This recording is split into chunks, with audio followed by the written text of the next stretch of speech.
Prince Harry, 6th in line to the British throne. Royal salute! He's a man who's seen frontline action in Afghanistan. Not once, but twice. He's a qualified Apache pilot. And he's used his experiences to help his fellow comrades suffering mentally and physically from their commitment to Queen and country. People see him as real and someone who is relatable. And you can't help but like the guy. In one word, genuine. In May 2018, Prince Harry tied the knot at St George's Chapel at Windsor Castle with American actress and humanitarian campaigner Meghan Markle. He fell for someone viewed as normal rather than privileged. The pair chose the opening ceremony of the 2017 Invictus Games in Toronto as their first official event together. After that, Harry ensured his fiancée was by his side at many of the events for causes he champions. Meghan appeared on stage not only with Harry, but William and Kate too, for the first ever annual Royal Foundation Forum. It was a chance for the couples to unveil their charitable vision for the future. The perception of mental health now across this country and also in other countries has changed, without a doubt. The impact they all made with Heads Together was tremendous. I'm very excited. From day one, Harry ensured his future wife had a place at the centre of the work that he's always been so passionate about. As an actress, the limelight wasn't a concern for Meghan, and she immediately started winning the crowd on her own. Prince Harry had chosen a partner who only seemed to bolster his position as Britain's most loved royal. Prince Harry's personality is expressed on camera, is expressed wherever you meet him. His personality is expressed, whether that's frustration or joy or any other emotion, it's expressed. Been waiting for that for ages, haven't you? I've been longing to do it. Yeah. He's just as genuine in person as he comes across in the media. He's a genuinely good guy who genuinely wants to help people and do good, and use the platform that he has to affect that. I think he has developed a very attractive characteristic and personality. He's picked an amazing person to marry. I think that Prince Harry and Meghan will be a great couple. So how much has the military contributed to the man Prince Harry has grown into being today? His exposure to the armed forces began long before he was old enough to sign up. Here on an official visit to Honer with his mother, Princess Diana, in 1993. The Light Dragoons is the only Germany-based armoured reconnaissance regiment at present, something which obviously delighted His Royal Highness Prince Harry, who was given the chance to experience the thrill of riding in one of their scimitars. The royal family have a long tradition of association with the military. The Queen is not only head of the armed forces, but is also the wife and mother of individuals who've served. From the moment a toddler toddles through Buckingham Palace, Windsor Castle, Sandringham or Kensington Palace, there is the military. It feels military in any of those places. You see it all the time. The clock is wound up by somebody in the military. You look out from the balcony, look out from the bedroom window, and there are sentries. There isn't a single moment from when you can actually look around and guess where you are that you don't know exactly where you are. You're not far from sitting on a horse and saluting somebody. And your life is, you enter a life of scarlet and gold and bearskins. So it wasn't surprising a career in the military seemed attractive to a young Harry. When he went to Sandhurst, he was younger than most, because the majority of entrants to Sandhurst now, as they have been for the last 10, 20, 30 years, are graduates. So typically age 22, 23. He wasn't a graduate. He'd had a little bit of time out between school and going to Sandhurst. So he was a couple of years, 2 or 3 years younger than the rest. And when you're late teens, early 20s, actually there's a sort of certain amount of maturing. So he was exposed to a lot of things early on. It's a tough course for that year. And then, of course, he found himself commanding a troop. soldiers, some of whom are young, some of whom are kicked around a bit. And that's a very interesting experience for any young officer to have, particularly if you come from a privileged background, which, let's face it, although Prince Harry's background was complicated after the sad death of his mother, but a fairly privileged background from Eton and from within the royal family. So to actually be knocking shoulders with soldiers who've come from anywhere is a really good growing up part of the process and finding out about life. While Prince Harry can do little wrong in the public eye today, it hasn't always been that way. He was growing up. He felt a contempt for the media, the way they followed him, the paparazzi, the way they dogged him, and the way they were out for his blood. And to some extent they were. But I remember talking to a photographer, and he said, I really like this guy. He said, but if he's got his shirt undone when he comes out of there, that'll make page one. And that's what I like. He may not like it, but he shouldn't have left his shirt undone. It was this sort of strange relationship. But Harry turned things around, and his military service appears to be key to his public image rehabilitation. We all noticed that young Prince Harry, who was often filmed falling out of nightclubs at 2 or 3 o'clock in the morning, that gradually lessened. Yes, I know there was a famous occasion before he deployed on the helicopter tour when he probably did a couple of things he would rather not have done. I'm not so much cross with him for that. I'm actually pretty cross with those who he was with, who actually shouldn't have let him get into that position. That was friends not being fair on him. But a bit unwise on his part as well. But that's an episode we all got through. His commanding officer, I'm quite sure, had very short, sharp words with him. But frankly, that's the last we've seen of that kind of youthful misbehaviour. Not only was he kept on the straight and narrow, military service also helped him deal with the emotions from the death of his mother. It was something he spoke of during a candid interview with his friend and Invictus colleague Dave Henson. Well, thank you. Sweaty, but good. Oh, I'm always sweaty.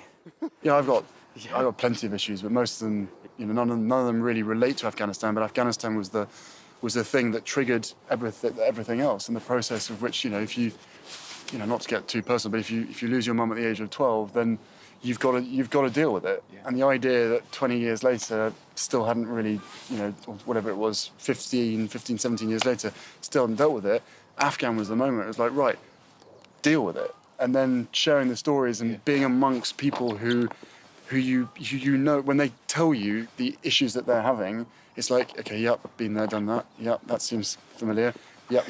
And you go through all these lists, you're like, okay, wow. So actually we have a lot more in common than we meet the eye. And then people suddenly jump to conclusions and go, oh, it must be Afghanistan. So no, man, like so many people who suffer from depression, anxiety, alcoholism, all that kind of stuff. It's not necessarily Afghanistan. It can be from when they were young, and Afghanistan was the trigger to bring it all to light and to deal with that stuff. To understand how a once wayward Prince Harry became the most well-regarded royal, we have to go back to 2005. This is where it all began, Sandhurst Military Academy. If Harry was hoping for time out of the limelight, he must have been sorely disappointed. Press interest in the baby-faced officer cadet was huge. It took Sandhurst by surprise. There were a number of breaches of security, including one undercover reporter getting into the grounds and building a fake bomb. I do think it has an impact, of course, on the machinery that runs the academy, and it's going to make life very difficult in terms of all the extra security measures people are going to have to take to ensure that something like that can't happen again. It's a bit boring. Do you think it's a good thing that it happened, or? No. I think it's positively a bad thing in the sense that the way in which these things develop mean that this is going to be the life of the academy in all its forms, and wherever it is training, at any stage it has a royal in, and it's rather a shame that they can't get on quietly with their lives and get on with all of that, in my view. When Prince Harry was able to keep away from the prying lenses, he did. He was amongst this group of officer cadets training in Cyprus, but he was hard to spot. Harry couldn't avoid the cameras forever, though. A few weeks later, when he passed out from Sandhurst, it was quite an occasion. The Queen, his grandmother, was there to take the salute. Officer Cadet Henry Charles Albert David Wales, commissioned as a cornet into the Blues and Royals, part of the Household Cavalry. The Household Cavalry is delighted to be welcoming the 6 young officer cadets due to commission from Sandhurst in April, among whom is Prince Harry. And I'm particularly pleased that he will be joining the Blues and Royals. On successful completion of their training, they will move to the Household Cavalry Regiment in Windsor, which is an armoured reconnaissance regiment, and thereafter they will undertake special to arm troop leader training, formation reconnaissance troop leader training in Bovington at the Royal Armour Corps Centre, before moving back to command their troops in Windsor. With training behind him, it was time to get on with the job for real. Eventually, it's joining the Household Cavalry and saying, now I'm a soldier, second lieutenant, now what do I do? Because now I really have to go and be a second lieutenant soldier, otherwise I'm a complete waste of time. And that's how the public will see me, as a toy soldier. And I'm not a toy soldier, it's not in his character at all. It looked like a deployment to Iraq with his Blues and Royal Squadron was on the cards for Prince Harry. Britain had been at war in the country since the 2003 invasion, which toppled Saddam Hussein. But 2007 was proving to be a particularly violent year. Troops were being killed and brutally injured in roadside bombings and clashes with insurgents. Harry was determined to go, and he had the green light. But then... I have decided today that Prince Harry will not deploy as a troop leader with his squadron. I've come to this final decision following a further and wide round of consultation, including a visit to Iraq for myself at the end of last week. There have been a number of specific threats, some reported, some not reported, which relate directly to Prince Harry as an individual. These threats expose not only him, but also those around him to a degree of risk that I now deem unacceptable.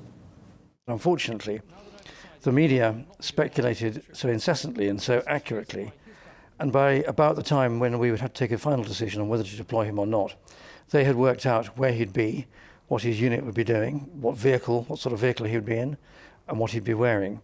And at the same time, the situation in Al-Amara province in Iraq had deteriorated to the point that we no longer felt actually it was a reasonable risk to send him. And it wasn't so much the concern for his safety, but the increased risk that his presence created for those around him. So he took the decision not to send him, which was very upsetting for him. His personal reaction was one of real frustration and some anger. I think he came up with the famous line, "I haven't dragged my sorry arse through Sandhurst for a year not to be allowed to go on operations." And one totally understood that. I mean, a young man who'd been training hard at Sandhurst, had done well at Sandhurst, obviously wanted, along with his soldiers, and he was a successful and popular troop leader in the Household Cavalry, he obviously wanted to lead his soldiers on operations. So the frustration was huge, which was why I and others were determined that we would get him on operations just whenever we could. The next deployment for Harry's regiment was to be Afghanistan. Would the then third in line to the throne be allowed to go? By 2007, British troops were leading ISAF in Helmand province in the south of the country, one of the most volatile regions. There was heavy fighting and intense tactical operations against insurgents.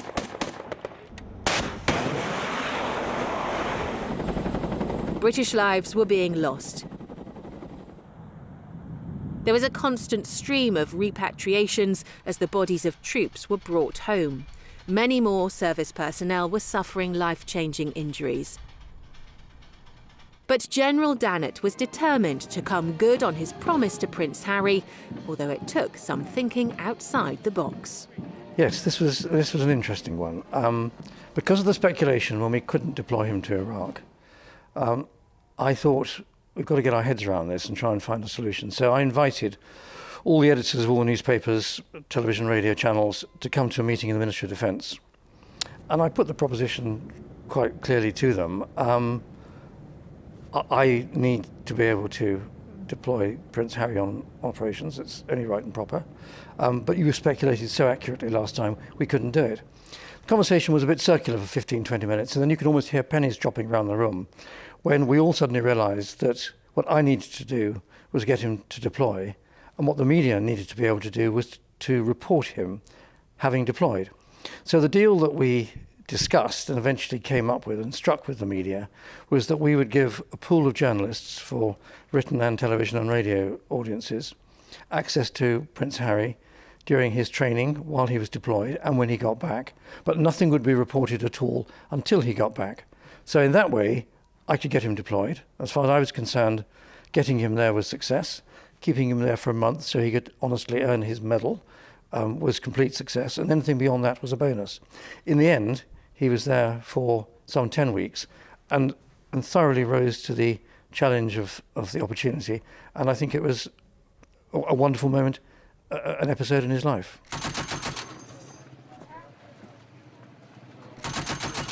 In Helmand, there was no special treatment for the Royal. Conditions were tough. Troops were operating out of basic forward operating bases, but Harry revelled in it.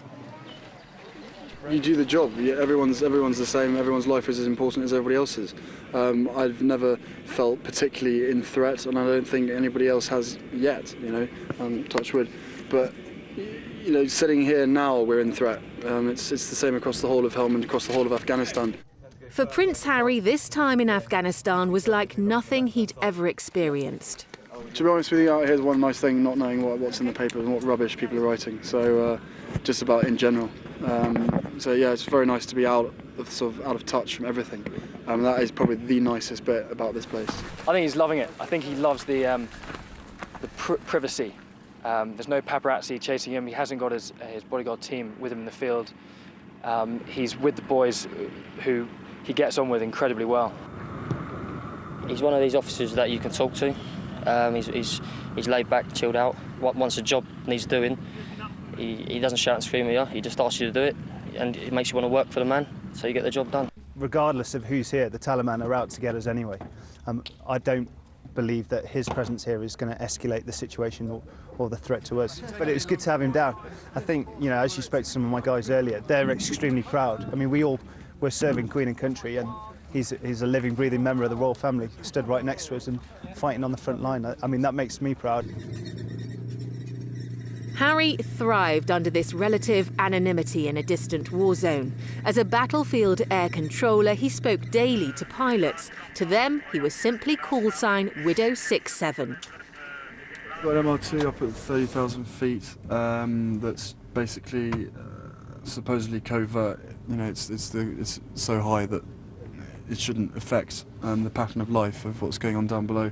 Recently, the Terry Taliban and his mates, as soon as they hear air, they go to ground. So, which makes life a little bit tricky. So having air, having something that gives us a visual feedback from way up, means that they can carry on their normal sort of pattern of life, and we can follow them. Meanwhile, back at home, the rest of the royal family were getting their own taste of normality.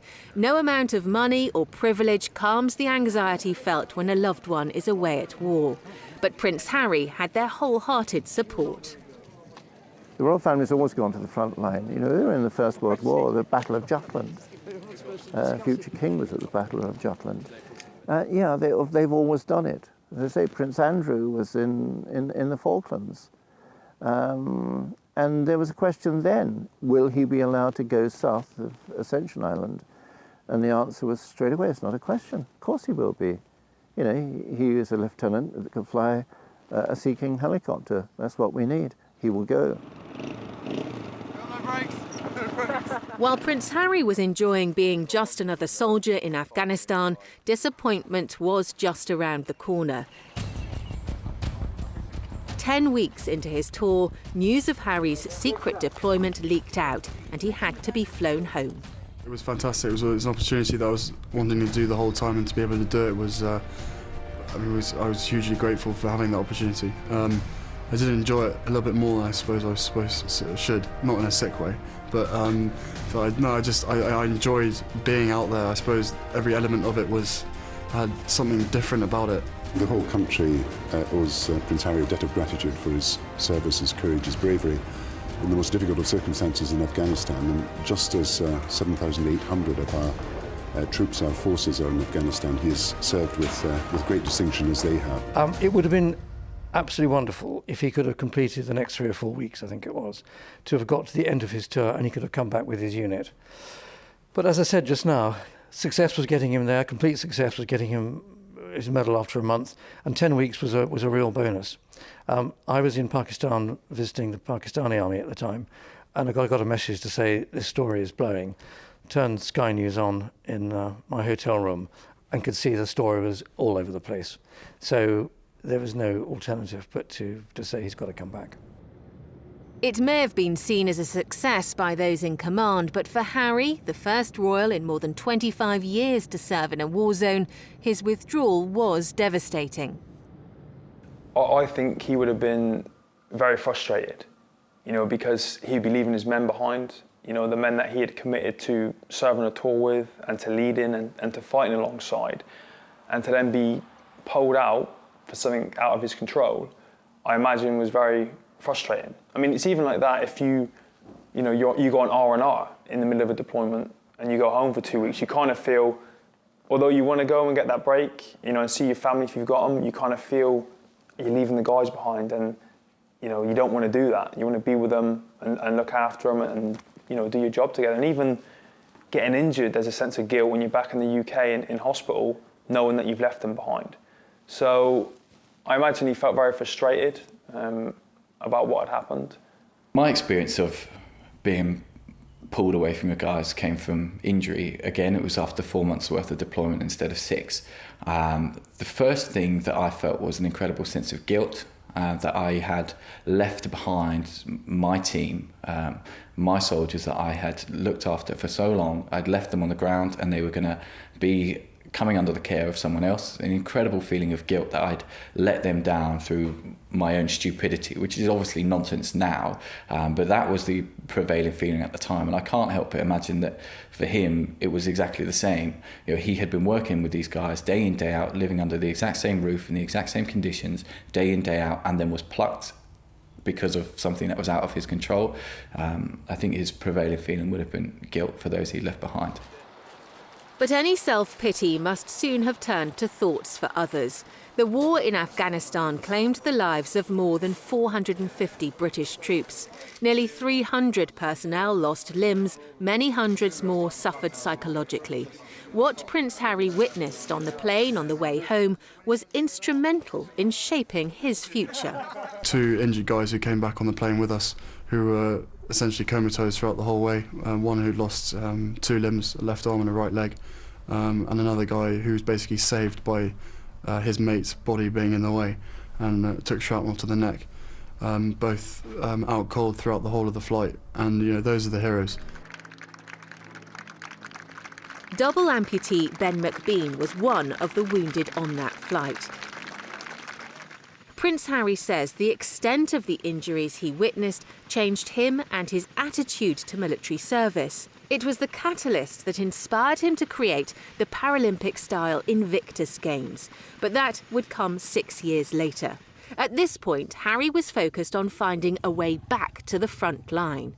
He turned again to the man who'd managed to get him there the first time around. He came with his private secretary and came to have lunch with my wife and I. And we discussed it. I mean, the fact it had been a marvellous experience. But he really wanted to go back on operations. And I can remember him sitting with a gin and tonic that I'd given him, and his shoulders sort of slightly slumped. And he said, the trouble is I'm not like another young man. And of course, he's absolutely right. He realised that he was a prince, yet he was also a young army officer. So we discussed that day what other possibilities there might be for going back on operations, and I said I really couldn't see us being able to replicate the media blackout that we had, and I thought that the only way he could possibly get back on operations was within the anonymity of a helicopter cockpit. So what about learning to fly?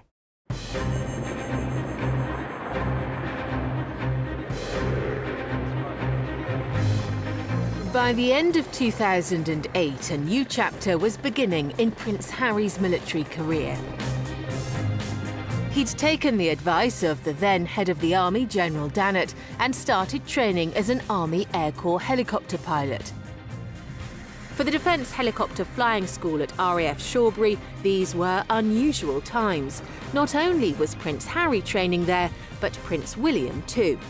Lieutenant and Flight Lieutenant Wales are no trouble at all to us. I mean, they are normal students on normal courses as far as we're concerned, so there is nothing special going on for them, so they fit in and we work around.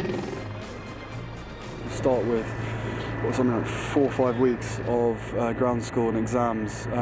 Exams never been my favourite, and I always knew that I was going to find it harder than most people, but I'm through that now, and finally got hands-on to a job that I absolutely adore. It is still hard work, but I'm better than William, so it's fine. Yeah, just Have that you bad. been helping him with the exams? Yeah, an awful lot. He needs a lot of help. It's it's the RAF way, so you have to help the army out quite a lot. I'm really enjoying it, and as everyone knows, it is my easiest way of getting back onto the front line, and maybe safer, maybe not safer, I don't know. But there's a bit of pressure from certain places, which I'm sure you're aware of the reasons why I'm allowed to go back, and if I do go back, then apparently I can't do the same job as I had, so I'm looking somewhere different and more of a challenge to try and become a helicopter pilot, yes. And it was a chance for the royal pair to share some precious time together. First and last time we'll be living together. It's been a fairly emotional experience. Harry successfully graduated from the course and, despite a slight slip-up in protocol, he collected his provisional wings from his father, Prince Charles. Later that day, St James's Palace announced he was going on to become an Apache pilot. It was the start of his road back to Afghanistan. In September 2012, Harry, now qualified as an Apache co-pilot gunner, finally achieved his ambition of getting back to Afghanistan.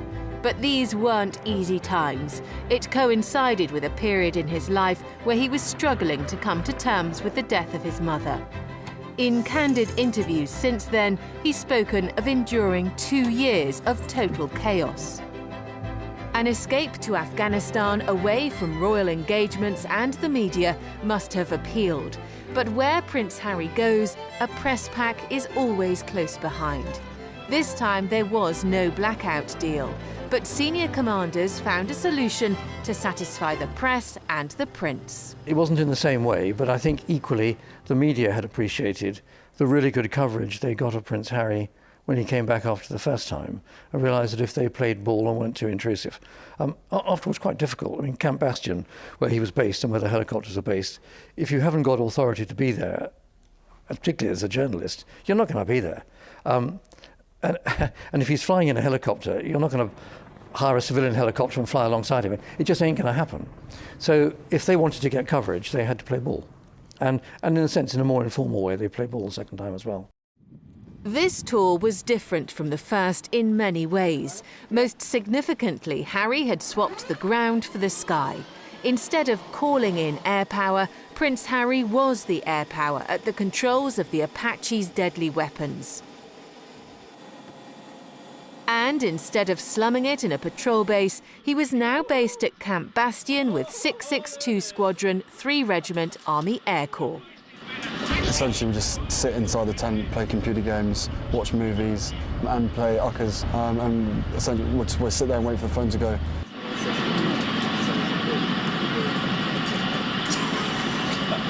That was the replay of nothing to do with the goal. Yeah, that was me taking it out. I'm one of those people that, during my flying course especially, I would be. You didn't see that coming, did you? Prince Harry was back at the heart of the action where he felt most at ease. Get to the aircraft as quick as possible. About 6.5, 7 minutes, I think, is the quickest we've got it going.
from the ops room, straight up, and off you go.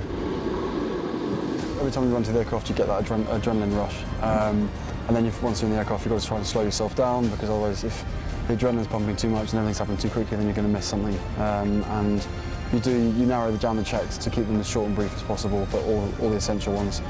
And as I said, it's all about getting from A to B as quickly as possible. Harry's ambition to get back to the front line had been achieved, but it came at a cost. It's a weird reality being stuck in Bastion. For me, I hate it, being stuck here. I'd much rather be out with the lads and in a PB. The last job was for me personally better. Obviously lots of guys like the luxury and the comforts of Bastion, but what's weird, as I said, is we're stuck in Bastion, and what's going on out there is completely separate, but as soon as we're outside the fence, we're in the thick of it. Part of Harry's dislike of Camp Bastion must have been the lack of anonymity he had so enjoyed during his first tour. Which is frustrating, which is probably another reason why I'd love to be out in the PBs, away from it all. But yeah, it's completely normal. It's as normal as it's going to get. Captain Wales is just another member of the squadron and another member of our flight, and we all work together the same as we would with anyone else that comes in and out of the crew, so it's a situation no change. He comes in, he makes a brews for the boys, he chats, he has banter, he is just a normal member of our crew. He is, as far as I'm concerned, given no special treatment. I treat him very much as I do the rest of my officers within the squadron. He responds very well to that, and I think he enjoys being part of the squadron fabric. Certainly being out here, he has afforded some anonymity at least. In his role as a helicopter pilot working as part of the Joint Aviation Group here in Afghanistan. But for those not working with Prince Harry on a daily basis, his presence did cause a stir. We all sat down in this massive tent. There's rows and rows of chairs, and an officer comes in and he does his sort of general introduction. And then he said, I'm sure some of you are aware that you're going to have a royal visitor today. Just treat him like normal. He's another officer. He's just like you guys. Just treat him like you. And then he went, but I would like you not to try and bump into him, not to try and get next to him in the lunch queue to say you've touched a prince. And he just basically then listed all the things that we were not allowed to do. And during the presentation, at some point, Prince Harry came in and sat on the back row of the seats, and all of us were really like, we want to turn around, we want to turn around, and we just couldn't, because we had this officer looking at us, making sure that we were all behaving. And on some days, Prince Harry struggled to hide his frustrations. Every single mobile phone has got a camera on it now. You can't move an inch without someone judging you, and I suppose that's just the way life goes. It's not helped by the media, but I think certain people have tried to do their best, but it's an unstoppable force. You can't help. War veteran, amputee and athlete Dave Henson knows Prince Harry well. In an honest interview with his friend 5 years on from his second Afghanistan tour, the Prince's irritations had dampened. The military was the university of life, and then Afghanistan was the experience of your life. And I've never met anyone now who can't speak positively of their time in the military. Yes, of course we had bad days, but the good days far outweigh that, and we were lucky enough to have those experiences and have a really good time doing it. Everybody else our age at the time was, stuck in an office somewhere, what I was about to go, quite not the typewriter, but do you know what I mean? It can be quite a selfish profession. You're having fun, you're enjoying it, you want to be the very, very best, and then you come out of it and it's like, right, now I'm a civvy and I'm going to miss all those guys, but how can I do my bit to make a difference? With the completion of his second tour in January 2013, Prince Harry had achieved his main military ambitions. You get life experiences that you get nowhere else out there. As I said, for all the guys up there, some of them have been out there 2, maybe 3 times with other guys for their first tour. But it's just nice. The best thing about it is to be back and speaking to all the guys, longing to go back and see their families, their loved ones, and stuff like that. And I'll be looking forward to going back and seeing my family as well.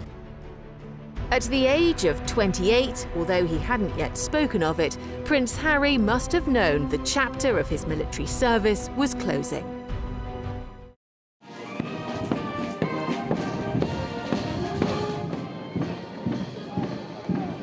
Seven years on from Prince Harry's graduation from Sandhurst Military Academy, and with 2 frontline tours under his belt, he had his sights on a new project. Having succeeded twice before in achieving his aims, it's hard to imagine he ever questioned his ability to do it again. You know, there was that. There was many times in my early life, and also many times coming, in Afghan and then coming back from Afghan, where you actually feel helpless. Yeah.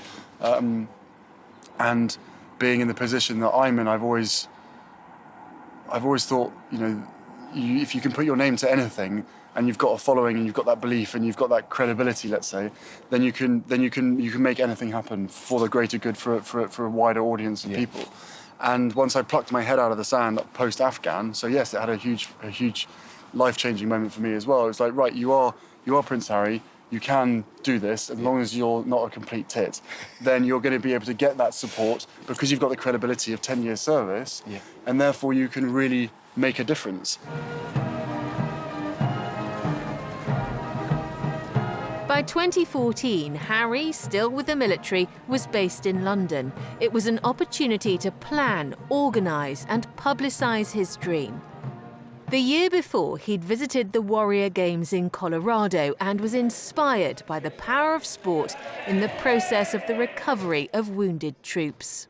And hopefully bringing what essentially is a fantastic idea here and bringing it to the UK. Why not?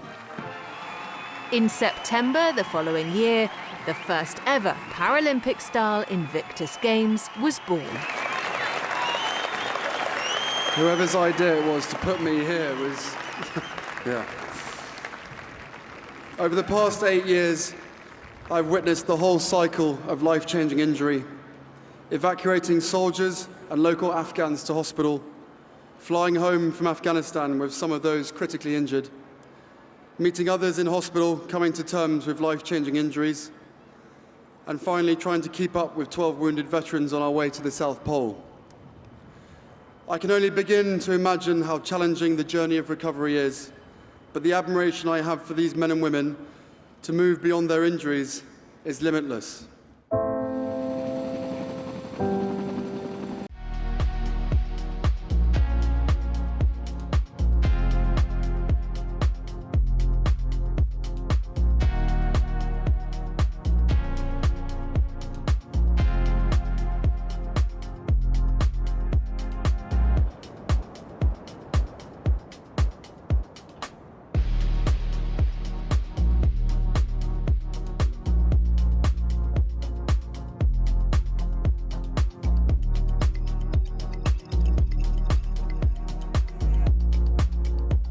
The Invictus Games, which would help those left battle-scarred, captured Britain's imagination. Never before had our wounded warriors been given such a platform. The event went from strength to strength.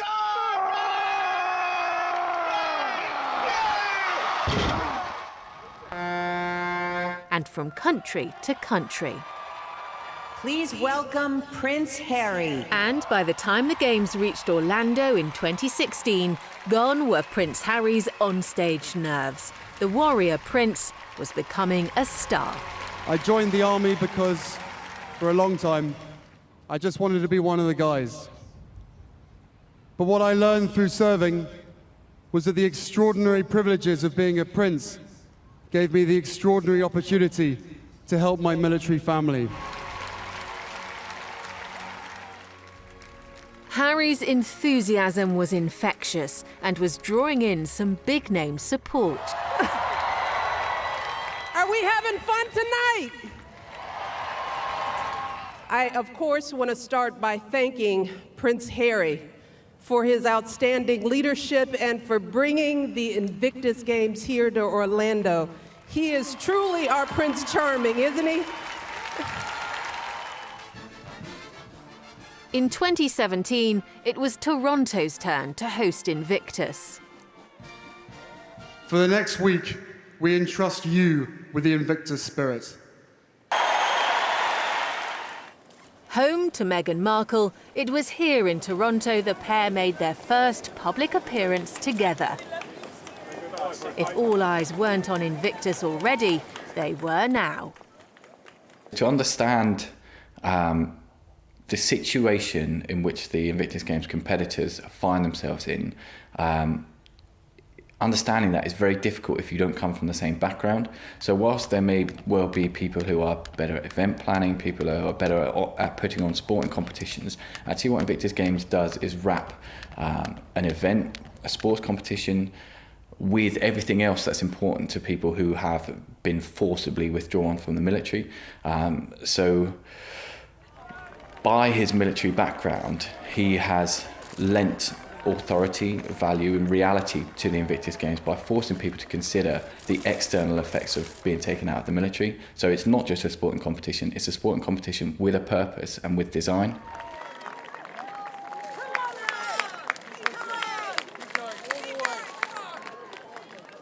The Invictus Games is a game changer, but I've just seen the people that I've trained with, that I've trialled with, that I've competed with, I've just seen their lives transform completely in front of my eyes because of the power of sport and being back in that team environment and having that opportunity again to wear a uniform and represent your country, which you think when you leave the military has been taken away from you.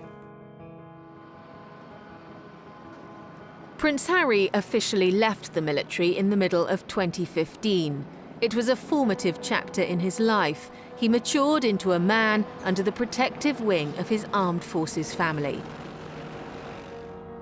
It afforded him more privacy than any other profession could have achieved, and his experiences led him to confront his own demons.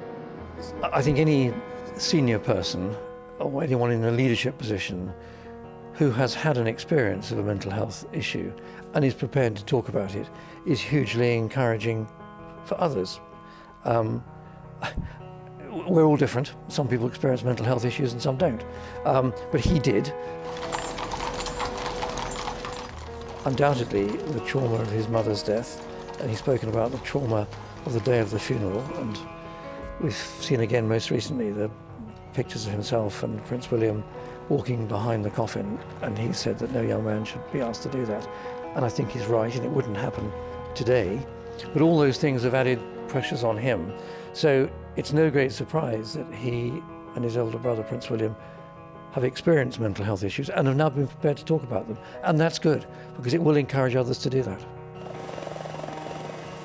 Prince Harry may no longer serve, but he will never close the book on the military. He's dedicated to veterans and their welfare. And Meghan has proven she'll be by his side all the way. The Duke and Duchess of Sussex are using their status as one of the most famous couples in the world as a force for good, and military veterans look set to benefit.